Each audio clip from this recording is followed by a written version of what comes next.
ఈరోజు టీడీపీ కూడా అంబరరాంబాబు వింటున్నాను జోగి రమేష్ మీద దాడి చేయించారంటారా?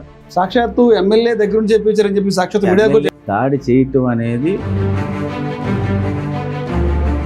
పరకాల ప్రభాకర్ గారు చెప్పినటువంటి ఎన్నికలు 24 జరిగినటువంటి ఎన్నికలకు సంబంధించినటువంటి ఆయన చేసిన ఆరోపణల మీద ఒక అధికార ప్రతినిధిగా మీరు ఎలా స్పందిస్తారు? అంటే సాధ్యపడుతుంటారా? నైట్ 11:45 నుంచి 2 గంటల వరకు 17 లక్షల ఓట్లు పోలే అవకాశం ఉంటుంది. పరకాయ ప్రవేశం చేసి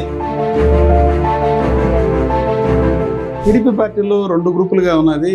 బాబు గారి వర్గం ఒకటి, లోకేష్ గారి వర్గం ఒకటి అనేది ట్రోల్ అవుతుంది. మీరు లోకేష్ టీం అంటారా, చంద్రబాబు గారి టీం మీరు? మేమందరం లోకేష్ గారు మేమందరం కలిపి లోకేష్ గారు సపరేట్ టీం. పదవులు అమ్ముకున్నారు ఎంపీ గారు అనేది ఆయన గతంలో ఆరోపించారు. నిజంగా ఎంపీ చిన్ని గారు పదవులు అమ్ముకున్నారంటే అసలు నువ్వు ఈయన డబ్బులతో నువ్వు ఎమ్మెల్యే అయ్యి నేను 2 కోట్లు ఇచ్చారంటే అది ఏంటే ఎలా ఉందంటే 70% మేము చేసే పోలవరం అన్నారు వైసీపీ. ఇది జగన్మోహన్ రెడ్డి పార్టీ వాళ్ళు చెప్పటం కాదు. 70% పూర్తి అయితే ఇప్పుడు వచ్చిన 30% కదా మాకు ఉండాలి.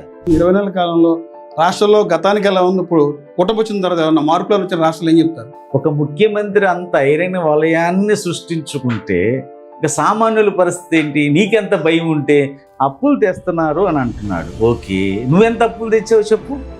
నువ్వే కార్పొరేషన్ నుంచి ఎంత అప్పు తెచ్చావో చెప్పు. ఎంపీ అంటే కొలుగుపూడి శ్రీనివాసరావు కొత్త అర్థం చెప్పారు. ఎం అంటే మట్టి, పి అంటే ప్యాకెట్ అంటారు. నిజంగా అది కేసీఆర్ శివనాథ్ గారికి సరిపోతుంటారా? రేషన్ బియ్యం మాఫియా, మట్టి మాఫియా, ఇసుక మాఫియా, ప్యాకెట్ ఆడిస్తున్నారు. వీటన్నిటిలో వాటా ఉంది ఎంపీకి అనేది కొలుగుపూడి ఆరోపణ. నువ్వు చేసే మరీ దారుణంగా ఉన్నాయని, పార్టీకి చెడ్డ పేరు వస్తుందని చెప్తున్నారా అని ఆయన అన్నందుకు, పార్టీ చెప్పినందుకు, ఆయన వెళ్ళినందుకు